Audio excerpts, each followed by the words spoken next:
Përshëndetje ndjekës të podcastit Diaspora Reality Show. Takohemi së bashku, kësaj here virtualisht, ju flas nga Londra. Do përcjellim emocione të bukura, besoj shumë profesionale dhe jetësore përmes kësaj bisede nga larg.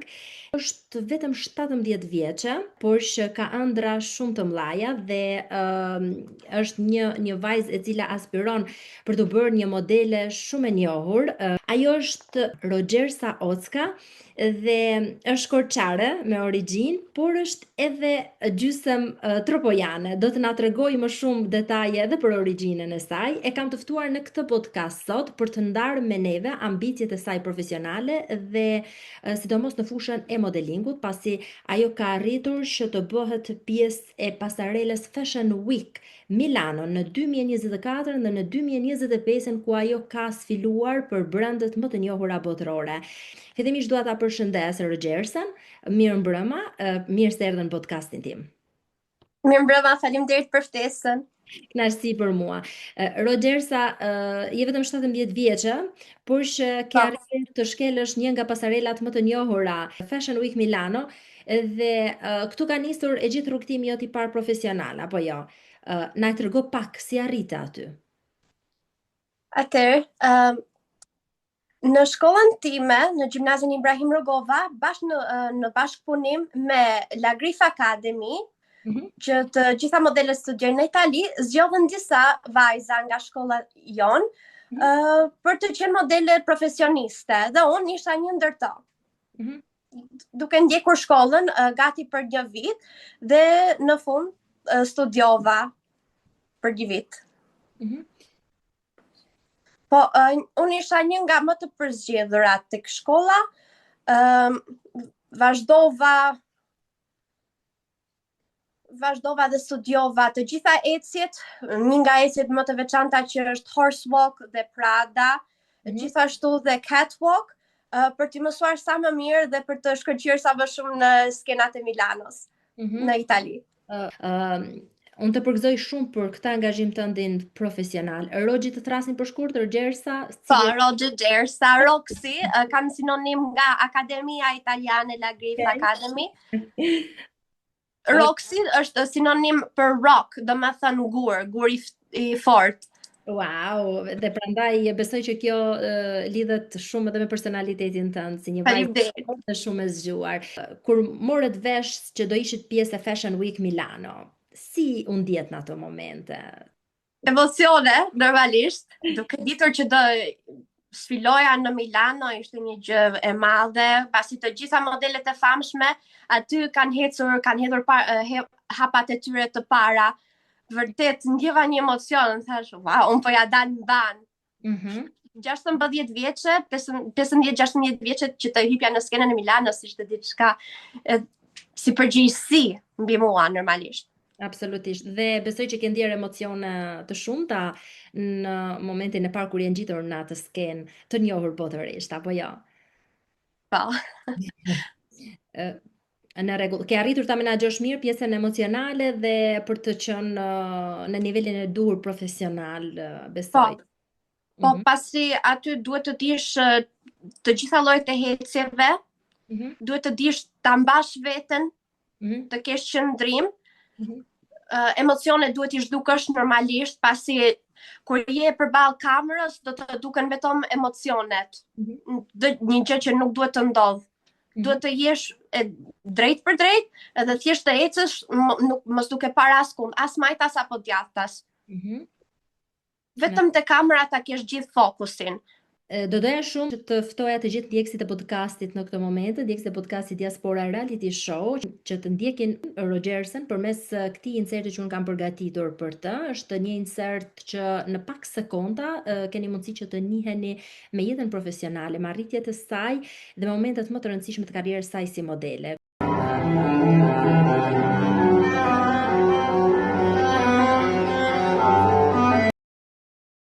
Kuria nuk është vetëm të pamja jashtme, por vetbesimi dhe naturaliteti i femrës. Kjo është Roxhersa Ocka, 17 vjeçarja me origjinë gjysmë korçare dhe gjysmë tropojane, e cila po përfaqëson Shqipërinë në skenat e njohura botërore. Pas suksesit në Fashion Week në Milano, ajo vazhdoi me guxim rrugtimin e saj, duke sfiluar edhe në evente të tjera prestigjioze. Me ecjen e saj lozonjare duke treguar se ambicjet në karrierë nuk mund të ndryshojnë vlerat dhe mirësinë që përfaqëson çdo grua. Pas çdo vajze të fortë dhe të sigurt në hapat e saj, qëndron figura e nënës, për të cilën Rogji thot se i ka ushqyer dashurinë për veten, karrierën dhe bukurinë natyrale. E gjitha që ajo bën për t'i qëndruar besnike pamjes së saj, është sapuni dhe uji i ftohtë që buron nga natyra.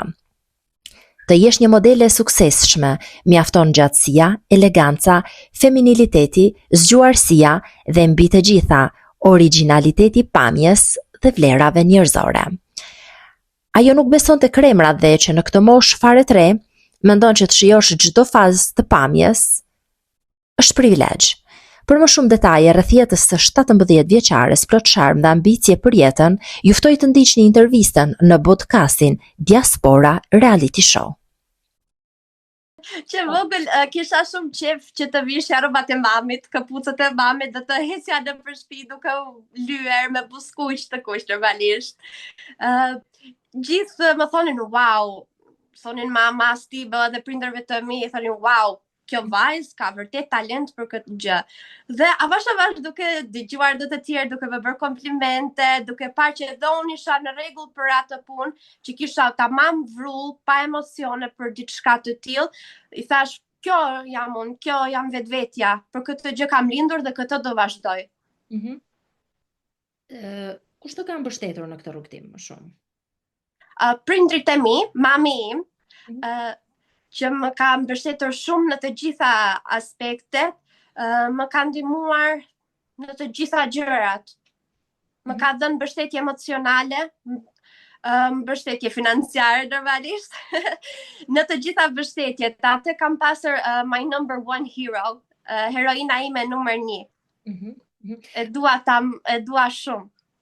Absolutisht, çdo mami është mbështetje, është dashuri për çdo vajzë. Unë dua shumë që të kuptoj pak, duke qenë se je në një moshë akoma minorene, vetëm 17 vjeçe, si e ndjen veten në raport me adoleshentët e tua? E shikon veten një hap para për sa i përket përmbushjes të ëndrrës tënde deri diku, duke qenë se je në një rrugtim shumë ambicioz profesional?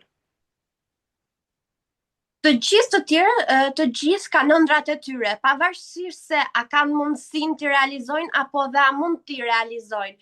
Unë mendoj sepse deri tani jam duke hyrë në shkallët, jam në vazhdimsi duke ecur dal nga dal. Jam shumë e thjeshtë në të gjitha aspektet. Për shembull, edhe me shoqërinë time më kanë përgëzuar shumë, më kanë thënë, wow, vërtet ke hyrë në skenën e Milanos, një arritje shumë e madhe për këtë moshë që je. Dhe më kanë thënë, nuk ke ndryshuar fare me sjelljen që ke patur. Kanë thënë, po se kjo jam unë, nuk mund të ndryshoj për një diçka që kam arritur. Ajo vërtet është një sukses shumë i madh, të paktën për mua që jam minorene, por personaliteti im nuk ndryshon. Ku e ke kaluar fëmijërinë tënde? Unë jam vërtet korçare dhe mbes Trëpoje, por kam lindur dhe jam rritur në Tiranë. Kam marrë diplomën si një modele profesioniste ndërkombëtare. Akademia quhet La Grif Academy, është në Tiranë, por mund ndjek edhe studimet në Itali. Çfarë ke mësuar aty? Konkretisht na shpjegoj pak, si ka qenë përvoja jote profesionale në këtë shkollë?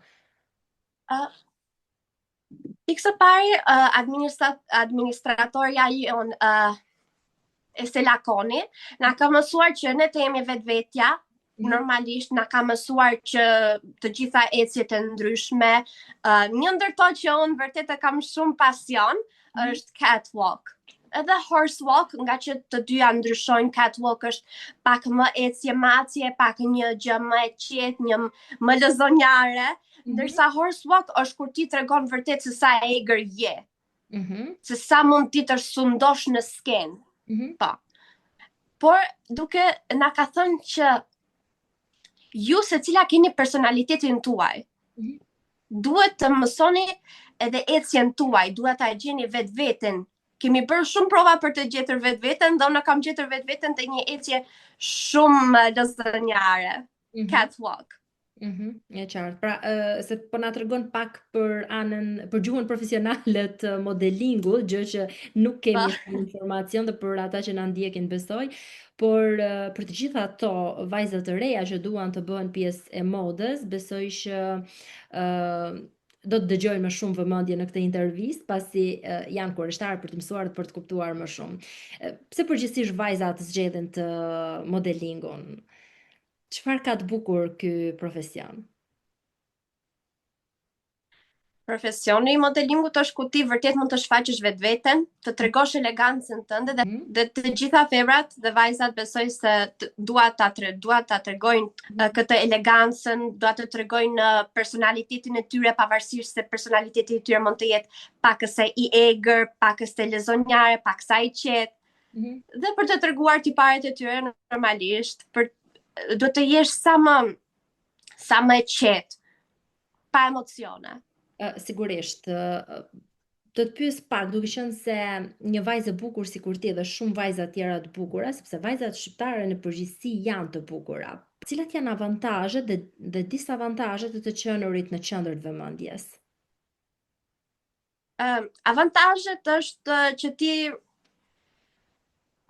merr vrull për këtë punë, do me thënë përgatitesh te kamerat,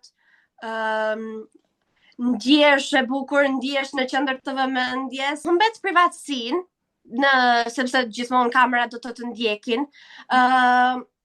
emocionohesh kur shikon shumë persona që kanë vëmendjen tek ti, dritat, Ti po e përshkruan nga ana skenike, do më thënë këto janë disa nga avantazhet dhe disavantazhet të vështërsitë e punës, po thua ato anë që të tjerët nuk i dinë, po shikojnë vetëm atë pjesën e bukur, ekspozimin në skenë, feminilitetin, elegancën, bukurinë femërore. Por unë po të pyes pak edhe në jetën e përditshme, duke qenë se një modele është gjithmonë në qendër të vëmendjes, është e përfolur për pamjen e saj, është e komentuar. Je përballur me ngacmime ndonjëherë gjë ndoshta të kanë bezdisur paksa, ato të tepërta le të themi se. Ja. Shikimi nuk është se ja u vë shumë re në këtyre gjërave. Nuk ndihem shumë ngacmuar nga këto lloj personash, pasi unë heci vetëm drejt, kam shikimin tim vetëm drejt duke ndjekur profesionin tim. Nuk ndihem shumë ndikuar nga ato. Vajzat të tjera të moshës tënde që kanë ëndër për të bërë modele, gjithashtu çfarë do ju thoje? Cila është këshilla jote? A është një ëndër e realizueshme?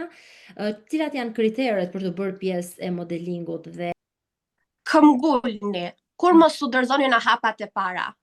Po kaluat hapat e para, gjithçka do eci në train tracks. Në rrugën e trenit, do të thënë thjesht drejt, duke ecur vaj puna. E kuptoj. Kriteri normalisht duhet të jetë gjatësia, duhet të jetë trupi, lloji i trupit, mos të ketë emocione, naturaliteti i femrës, këto flokët do duhet të jenë të drejta, duhet të jenë kaçërele, është shumë rëndësi pasi të gjithë stilistët punojnë për modelet dhe ja u rregullojnë siç është veshja përkatëse kur do të hypin në skenë. Cila është gjatësia jote, nëse mund ta di? 1.75. Wow, okay. Pataka. Po pataka. Në rregull, urime. Domethënë je mbestropoja, nuk e nga shkon pa e pasur atë gjatësi natyrale. Lutem shumë s'ka po shkoj. Faleminderit. Por pa na shkaluar dhe ato cilësitë dhe ëmbëlsinë të qenurit nga Korça, vajzat korçare janë shumë të ëmbla dhe shumë të zgjuara gjithashtu. Nga sheqera si. Patjetër. E viziton Korçën Rogersa? Po. Më pëlqen shumë Korça sepse të gjithë janë shumë të qytetëruar, të gjithë janë shumë mirëkpritës, dhe qytetërimi është shumë i avancuar, normalisht është quajtur Parisi i vogël. Është shumë e vërtet kjo. Duke qenë se vajzat sot janë të predispozuara për të mbajtur bukurinë e tyre me çdo kusht, pavarësisht moshës, do të thotë që janë të besojnë shumë te kjo bukuria e qendrave estetike dhe kirurgjikale. Se estetike është kujdesi ndaj vetes, gjë që besoj është deri diku e natyrshme, por tek pjesa e kirurgjive, cili është mendimi jot për këtë? A mendojnë që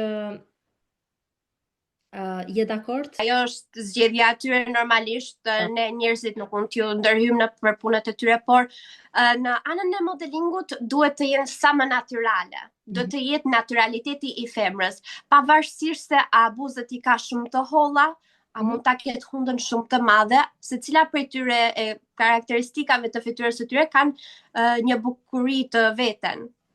Thjesht do të kesh naturalitetin tënd, pavarësisht se ke buzët e holla shumë të trasha, hundën shumë të madhe, ballin shumë të madh ose të vogël, nuk ka fare problem.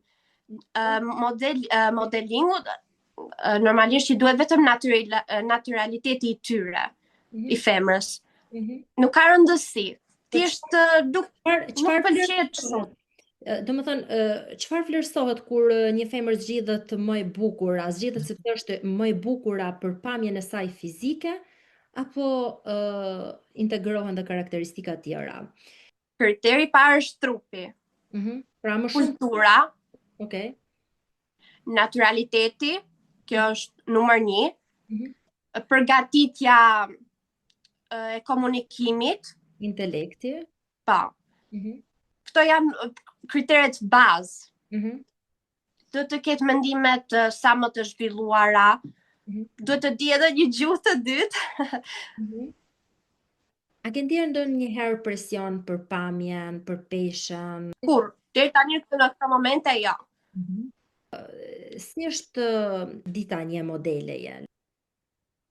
Atëherë çosh në mëngjes, zakonisht un kam më shumë preferencë që të zgjohem herët, diku nga ora 7 mëngjesit, çohem, laj dhëmbët, laj fytyrën, nuk është se përdor shumë kremra, të them të drejtën, bëj një dush, rregulloj flokët, pastaj ulem për të ngrënë mëngjesin, ndoshta pastaj mund të dal për një ecje, për ajër të pastër, mund të bëj yoga, pastaj mund të ha një drek të shëndetshme, ndërsa në darkë diçka super të lehtë për mos të rënduar veten, duke fitur pastaj në një orar të duhur nga ora 9 e darkës për të mbajtur bukurinë natyrale. Cili është sekreti për të mbajtur bukurinë natyrale? Mund ta ndash me neve? Për mua, të paktën, fytyra ime nuk konsumon shumë kremra. Do më thënë vetëm ujin e pastër dhe një sapun. Të lahet sa më shpesh, do më thënë ditë për ditë nëse është e mundur, të flej në oraret të caktuara, të ha një mëngjes me sasi normale, jo të tepruar, gjithashtu dhe darka është shumë e rëndësishme, ndërsa drekën mund t'ja shtrosh pak më shumë, sepse dreka të mban. Zakonisht nuk përdoret më sapuni, por përdoret një larës fytyre, në të brendeve të ndryshme që do që ta përdorësh larësin e fytyrës pasi ke, do të thënë, ke bërë makjazhin, ke dalë për shembull në një mbrëmje me shoqërinë dhe pastaj pasi vjen në darkë mund të përdorësh vetëm larësin e fytyrës prapë në porët tua do të ngelin kremi fondatina, të gjitha, ndërsa kur përdor sapunin sikur fytyra jote pastrohet, qetësohet me ujë të ftohtë normalisht, ndjesh sa më e pastër, të paktën kjo ja vonë. Unë përdor akoma sapunin, pasi larësi i fytyrës. E qartë, kush t'i ka dhënë këto këshilla? Është kjo që ti beson natyralisht, apo jo? Po, normalisht edhe mamaja ime mi ka dhënë të gjitha këto, pasi ajo kujdeset shumë për pastërtinë. Kujdeset shumë për pastërtinë dhe higjienën personale. Çfarë sapuni përdor nëse mund të të pyes? Dove. Dove është number 1, është më i miri, por number 1. Ka diskutime akoma për këtë dhe unë nuk dua të të pyes ty sepse je vetëm 17 vjeçe dhe si një 17 vjeçare, domethënë ke bukurinë 100% natyrale. Pra me dove është kujdesi që ti bën për të hequr make-upin dhe për të mbajtur freskinë dhe naturalitetin e lëkurës, apo jo? Është kjo që ti beson. Është shumë Po, interesante. po. Bukuria natyrale. Ne jemi për këtë intervistë të fokusohemi tek pamja natyrale, tek bukuria natyrale, tek vetbesimi që çdo femër duhet të ketë tek vetja e saj. Të falenderoj shumë, por nuk do ta mbyllim këtu sepse dua të të njoh pak më tepër. Cilat Po patjetër. cilat janë angazhimet e tua të radhës për sa i përket modelingut? Atëherë, unë vërtet mora diplomën, por kjo nuk do të thotë që mbaroj rrugtimi im. Do vazhdoj të jetë sa më përpara, avash normalisht duke ndjekur shkallët. Por rrugtimi im nuk mbaron këtu, akoma do të ketë më shumë. Do marrësh pjesë në Miss Shqipëria? Po, besoj se po, do marr pjesë. A beson shumë tek kompeticionet që bën në Shqipëri? Besoj se po, normalisht. Nuk jam shumë e qartë, pasi jam fokusuar më shumë jashtë shtetit, nuk kam shumë komente për këtu. Besoj se në të ardhmen do të kem komente për të shtuar, por deri tani jam më shumë jam përkujdesur më shumë që të vazhdoj jashtë shtetit me profesionin tim. Ku ke menduar të vazhdosh karrierën? Vetëm në Itali? Diku në Evropë, mendoj, do të ishte shumë bukur. Në Itali po, se po besoj se në Francë, në Angli, pasi dhe unë kam shumë qef që të jem mësuese anglisht e besoj se do ta vazhdoj jashtë shtetit këtë gjë. Sepse mendimi im është se sistemi meritës është jashtë shtetit, domethënë mund të ta japin këtë sistem merite jashtë shtetit, se sa në Shqipëri.